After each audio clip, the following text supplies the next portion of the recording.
आज की लेक्चर में हम पढ़ेंगे इलेक्ट्रोफिलिक एडिशन। प्रीवियस लेक्चर में हमने पढ़ा nucleophilic addition.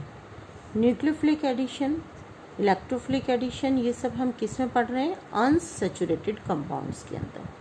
Unsaturated compounds are those compounds which have unsaturation, it means double bond और ट्रिपल बॉन्ड। ठीक है। इलेक्ट्रोफिलिक एडिशन, इसका मतलब क्या है कि यहाँ पर जो अनसैचुरेटेड कंपाउंड्स हैं इन पर सबसे पहले किसी इलेक्ट्रोफाइल का अटैक होगा। ठीक है, इलेक्ट्रोफिलिक स्पीशीज़ का अटैक होगा। इसका मतलब जो फर्स्ट स्टेप है वो डिसाइड करेगा कि इलेक्ट्रोफिलिक एडिशन है या न्यूक्लियोफिलिक एडिशन है। न्यूक्लियोफिलिक एडिशन के अंदर हमने पढ़ा था कीटोन्स और एल्डिहाइड के केस में। ठीक है, कीटोन्स और एल्डिहाइड में हमने देखा था कि वहाँ पर कीटोन्स के अंदर कार्बन ऑक्सीजन बॉन्ड होता है, कीटोन्स और एल्डिहाइड के अंदर। ठीक है, तो यहाँ पर कार्बन ऑक्सीजन बॉन्ड के अंदर ऑक्सीजन मोर इलेक्ट्रोनेगेटिव होने की वजह से ये इस तरह से इलेक्ट्रॉन्स शिफ्ट हो जाते हैं। इलेक्ट्रॉन शिफ्ट होने के कारण इस पर पहले न्यूक्लियोफाइल का अटैक होता है। ठीक है, न्यूक्लियोफाइल का फर्स्ट अटैक होता है। लेकिन यहाँ जब हम कार्बन डबल बॉन्ड कार्बन यानी कि एल्कीन्स या एल्काइंस के लिए पढ़ते हैं तो उस कंडीशन में इलेक्ट्रॉन रिच स्पीशीज़ होने की वजह से, इलेक्ट्रॉन रिच क्यों है ये? क्योंकि पाई इलेक्ट्रॉन्स इसमें प्रेजेंट हैं। पाई इलेक्ट्रॉन्स के होने के कारण सबसे पहले इस पर इलेक्ट्रोफिलिक स्पीशीज़ ही अटैक करती है। इसलिए यहाँ पर जो एडिशन होगा इसे हम इलेक्ट्रोफिलिक एडिशन बोलते हैं। ठीक है, फर्स्ट स्टेप होता है। एग्जाम्पल अगर हम लें इसके लिए तो एग्जाम्पल देखते हैं addition of HBr on alkene. Alkene के अंदर HBr का एडिशन हम देख रहे हैं। मान लीजिए हमने लिया propene CH3CH double bond CH2। इस पर HBr का एडिशन हमने पढ़ना है। प्रोडक्ट जो हमारा बनता है CH3 CHBr CH3, यानी कि ये हमने लिया प्रोपीन और हमें क्या मिला? 2 ब्रोमो प्रोपीन। ठीक है, यहाँ इसकी मैकेनिज्म अगर हम कंसीडर करें तो मैकेनिज्म क्या होगी? मैकेनिज्म का फर्स्ट स्टेप क्या होगा? हमने कहा कि हम पढ़ रहे हैं क्या? Electrophilic addition. इसका मतलब क्या है? फर्स्ट स्टेप में इलेक्ट्रोफाइल ही अटैक करेगा। ठीक है, तो यहाँ देखिए CH3 CH double bond CH2, जिसमें कि अगर हम पाई इलेक्ट्रॉन्स की शिफ्टिंग को दिखाएं तो यहाँ पर हमें किस तरीके से मिलेगा? इसको रीअरेंज किया हमने, CH3 CH, इस बॉन्ड के इलेक्ट्रॉन्स यहाँ शिफ्ट हुए तो इस पर क्या? पॉजिटिव चार्ज क्रिएट हो गया। और यहाँ आप देखें तो इस पर नेगेटिव चार्ज क्रिएट हो जाता है। तो इसी को हम इस तरीके से भी लिख सकते हैं। अब जो इसका फर्स्ट स्टेप होगा, फर्स्ट स्टेप स्लो स्टेप है। ठीक है, एडिशन ऑफ इलेक्ट्रोफाइल। इलेक्ट्रोफाइल के एडिशन का मतलब क्या है कि इसमें H+ का एडिशन होगा। ये इलेक्ट्रोफाइल है। ठीक है, जितनी भी पॉजिटिव चार्ज कंटेनिंग स्पीशीज़ होती हैं या इलेक्ट्रॉन डेफिशिएंट स्पीशीज़ होती हैं वो सब क्या होती हैं? इलेक्ट्रोफाइल। उन्हें इलेक्ट्रॉन्स रिक्वायर्ड होते हैं। ठीक है, तो यहाँ पर H+ का एडिशन होगा। नेचुरल बात है कि इस H+ का एडिशन किस पे होगा? नेगेटिव चार्ज पर। हमें क्या मिलेगा? CH3 CH positive and CH2 और यहाँ पर H जुड़ गया। ठीक है, यहाँ पर क्या मिला हमें? Secondary carbocation. कार्बोकैटायंस की अगर स्टेबिलिटी हम कंसीडर करें तो आपको पता है कि सबसे ज़्यादा स्टेबल टर्शरी होते हैं।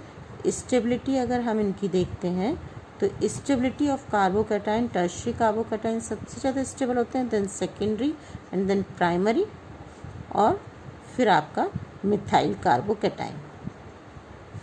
ठीक है, ये होता है। तो अब इस केस में अगर हम कंसीडर करें तो हमें क्या मिल रहा है, सेकेंडरी कार्बोकैटायन मिल रहा है जो कि स्टेबल है।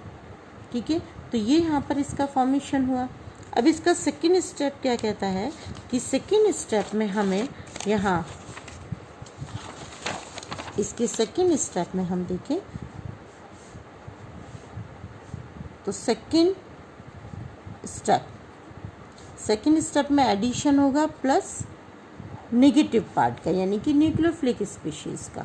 न्यूक्लियोफिलिक स्पीशीज़ किस पर अटैक करेगी, आपकी इस पर अटैक करेगी, और हमें रिजल्टेंट में कंपाउंड क्या मिलेगा, CH3 CHBr CH3, यानी कि 2 ब्रोमो प्रोपेन। सिंपल है मैकेनिज्म में कोई प्रॉब्लम नहीं है। सीधा सा हमने देखा कि सेकेंडरी कार्बोकैटायन बन रहा है। अब अगर हम इस पूरे मैकेनिज्म को कंसीडर करें तो यहाँ पर एक रूल डिसाइड होता है। ये रूल है आपका मार्कोनिकॉफ्स रूल। मार्कोनिकॉफ्स रूल के अकॉर्डिंग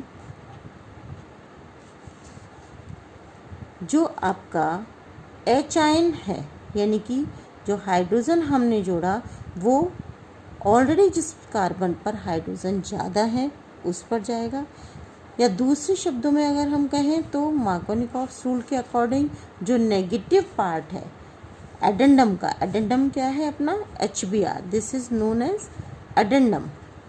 एडेंडम का जो नेगेटिव पार्ट है ब्रोमाइड आयन, ये उस कार्बन पर जाता है जो कि लीस्ट सब्स्टिट्यूटेड है, यानी कि जिस पर सबसे कम हाइड्रोजन प्रेजेंट होते हैं उस कार्बन पर ब्रोमीन अटैक करेगा। ठीक है, तो ये मार्कोनिकॉफ्स रूल है। Markovnikov's negative part of addendum attached और bonded at that carbon which has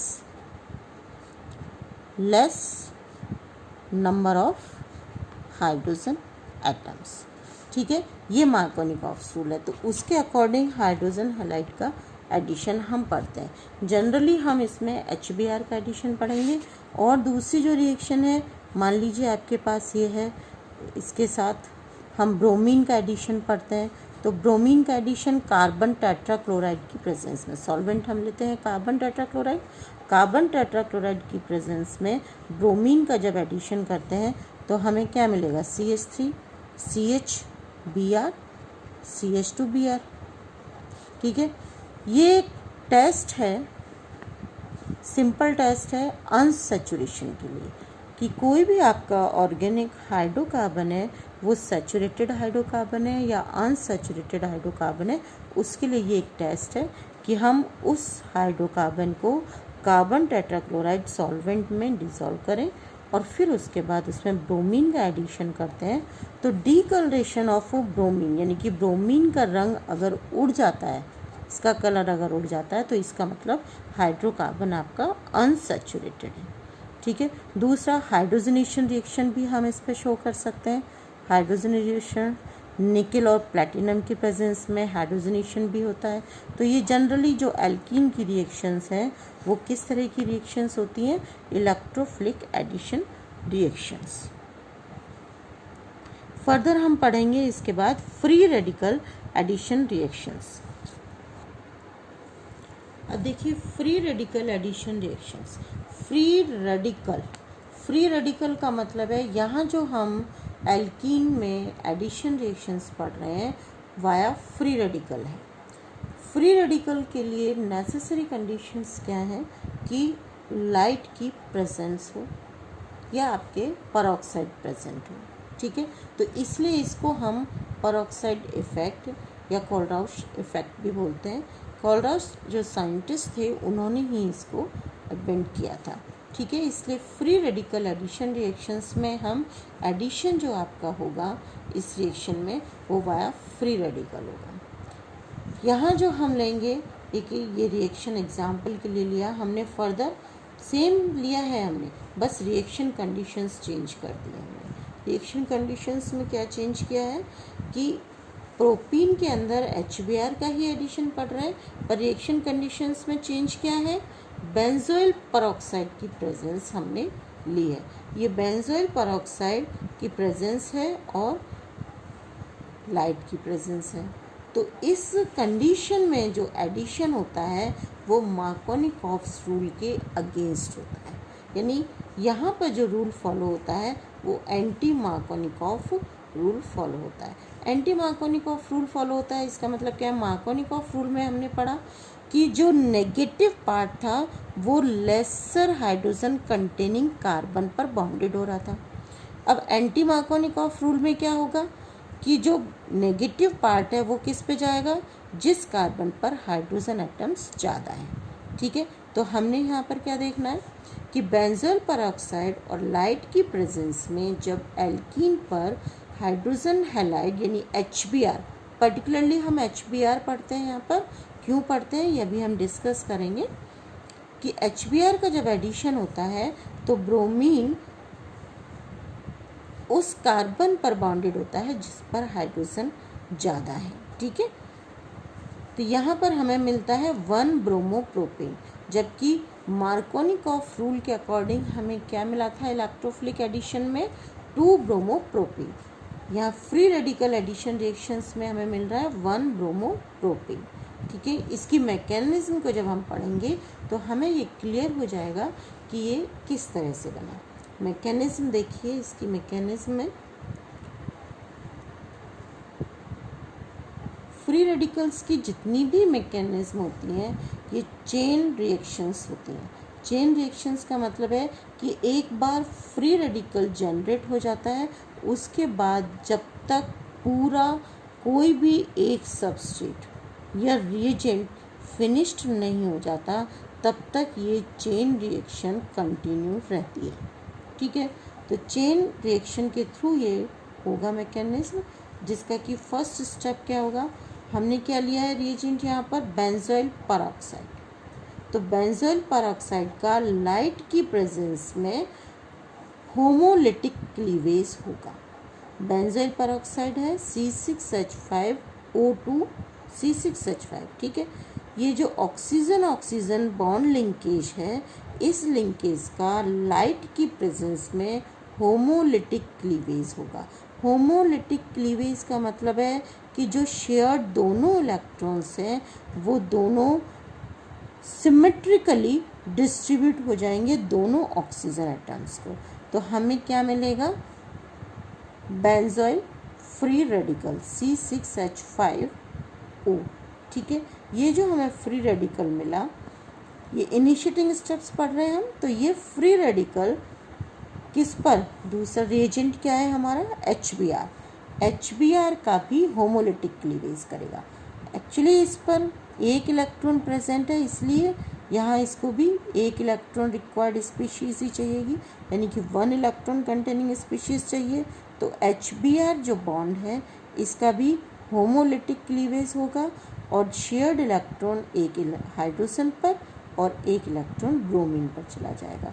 तो हमें यहाँ पर क्या मिलेगा, फिनोल मिलेगा और फिनोल के साथ साथ ब्रोमीन फ्री रेडिकल मिलेगा।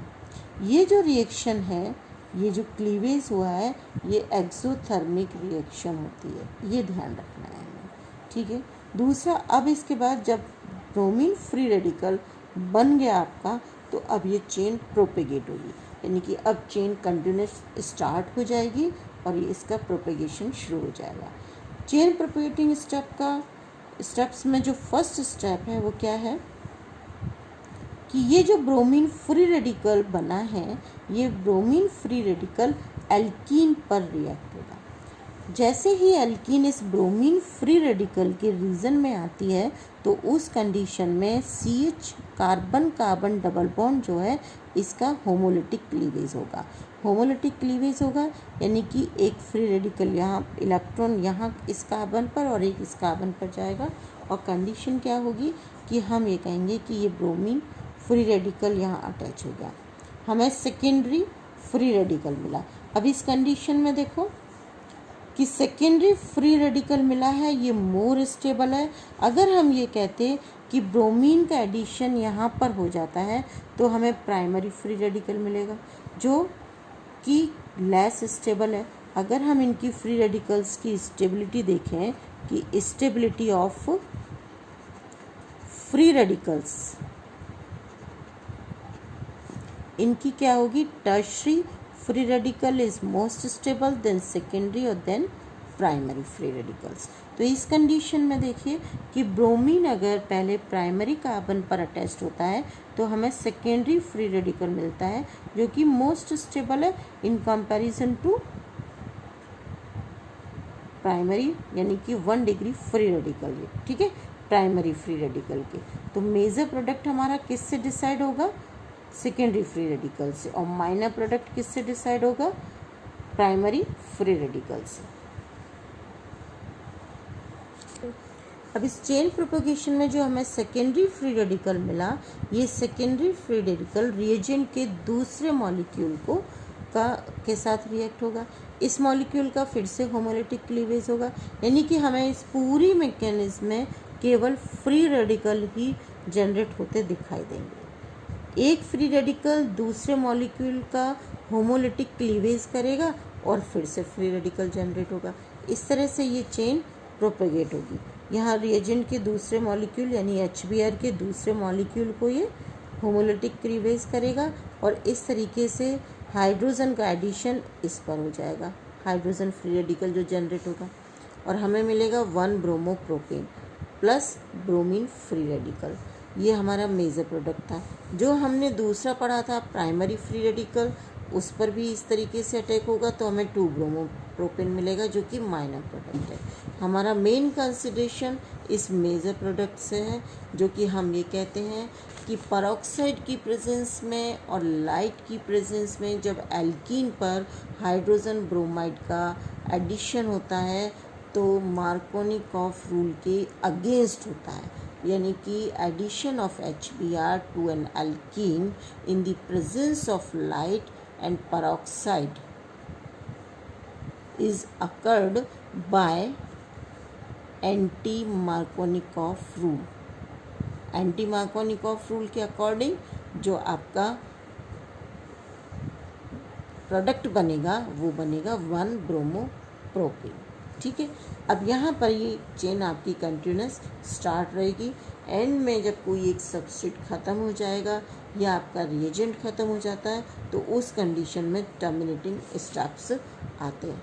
टर्मिनेशन स्टेप्स में क्या होगा कि ये ब्रोमीन मान लीजिए ब्रोमीन के 2 फ्री रेडिकल्स हैं तो ये ब्रोमीन मॉलिक्यूल बना लेंगे। आपका ये एल्कीन का फ्री रेडिकल है, यानी कि ये ब्रोमीन कंटेनिंग ये एक फ्री रेडिकल है, ये ब्रोमीन से मिलके इस तरह से डाइब्रोमोप्रोपेन फॉर्मेशन करेगा। 2 ब्रोमोप्रोपेन फ्री रेडिकल्स मिलकर डाइमराइजेशन रिएक्शन शो करेंगे और हमें एक डाइमर कंपाउंड मिलेगा, ठीक है। इसी तरीके से यहाँ पर ये क्या होगा, डिसप्रपोर्शन भी हो सकता है। इस रिएक्शन को ध्यान से देखिए कि ये किस तरीके से होगा। यहाँ देखें हम कि यहाँ पर हमें मिला कि CH3, ये जो आपका चेन प्रोपेगेटिंग स्टेप में हमें मिला था CH3 CHBr CH2 free radical, इसके 2 free radicals chain terminating steps देख रहे हैं हम कि ये मान लीजिए लास्ट में सॉल्यूशन के अंदर प्रेजेंट होते हैं। तो ये 2 तरीके से इनका एडिशन हो सकता है। एक तो ये कि ये डाइमर फॉर्म में आ जाए, डाइमराइजेशन हो, डाइमराइजेशन में एडिशन हो जाएगा, ये दोनों फ्री रेडिकल इस तरह से ऐड हो जाएंगे, यानी कि प्रोडक्ट हमें क्या मिलेगा CH3 CHBr CH2, यहाँ से एडिशन होगा CH2 CHBr CH3, डाइमर मिल गया हमें, डाइमर कंपाउंड मिल गया। या फिर इसका एडिशन इस तरह से हो कि डिसप्रपोर्शन, ये कौन सी रिएक्शन हो जाएगी, डिसप्रपोर्शनेशन,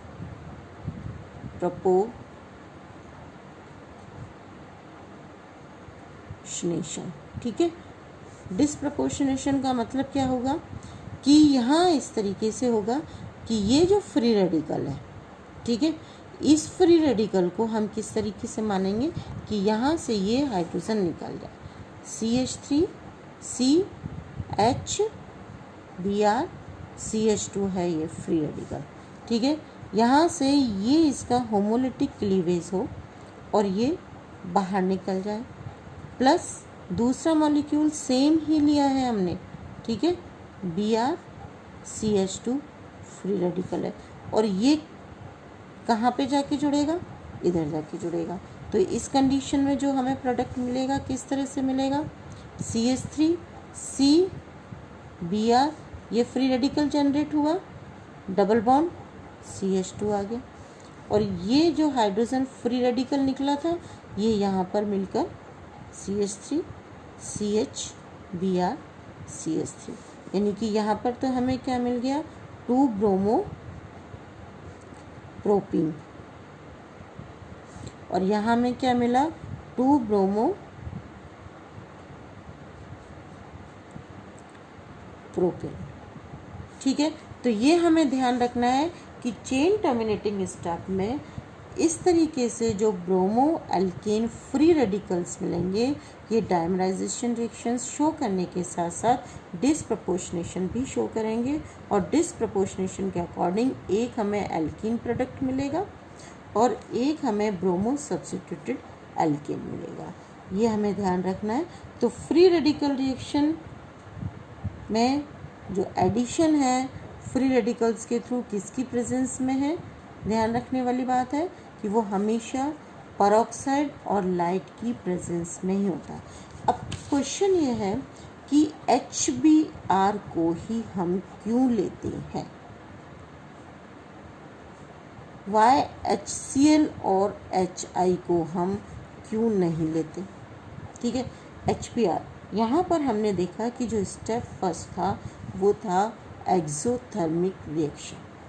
एक्सोथर्मिक रिएक्शन है, इट मीन्स एक बार जब रिएक्शन स्टार्ट होती है तो जो एनर्जी लिबरेट होती है वो फर्दर वो बॉन्ड क्लीवेज में काम आती है। HBr, HCl और HI इन तीनों को अगर हम कंपेयर करें तो बॉन्ड स्ट्रेंथ किसकी ज़्यादा है,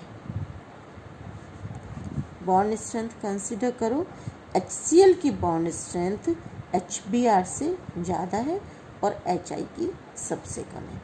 तो HI के केस में जो रिएक्शन होगी वो किस तरह की हो जाएगी, एंडोथर्मिक हो जाएगी, ठीक है, एंडोथर्मिक, यानी कि जो हमारी स्टार्टिंग में एनर्जी लिबरेट हुई थी वो इतनी सफिशिएंट एनर्जी ही होनी चाहिए। HCl बॉन्ड इतना ज़्यादा है कि ये इजीली क्लीवेज नहीं हो पाता और HI के साथ जो रिएक्शन होती है वो रिवर्सिबल हो जाती है और I2 का फॉर्मेशन हो जाता है, यानी कि आयोडीन का फॉर्मेशन हो जाता है। HCl बॉन्ड ज़्यादा स्ट्रॉन्ग होने की वजह से क्या होगा कि रिएक्शन शो नहीं करेगा, रिक्वायर्ड मोर एनर्जी, ठीक है ना। तो ये किस तरह की हो जाएगी, एंडोथर्मिक रिएक्शन हो जाएगी, एंडोथर्मिक रिएक्शन हो जाएगी। और HI के साथ जो रिएक्शन होगी वो किस तरह की हो जाएगी, रिवर्सिबल हो जाएगी, क्योंकि HI बॉन्ड HBr के कंपैरिजन में वीक है एंड रिवर्सिबल रिएक्शन होकर आयोडीन का फॉर्मेशन होगा, आयोडीन फॉर्म होगी, ठीक है। तो इसलिए जो एडिशन रिएक्शन शो करता है वो केवल HBr ही शो करता है, यानी कि हाइड्रोजन ब्रोमाइड का एडिशन ही हम एल्कीन पर शो करते हैं according to anti Markovnikov rule, ठीक है। एडिशन रिएक्शंस आपकी आज कंप्लीट होती है। नेक्स्ट लेक्चर में रीअरेंजमेंट रिएक्शंस हम डिस्कस करेंगे।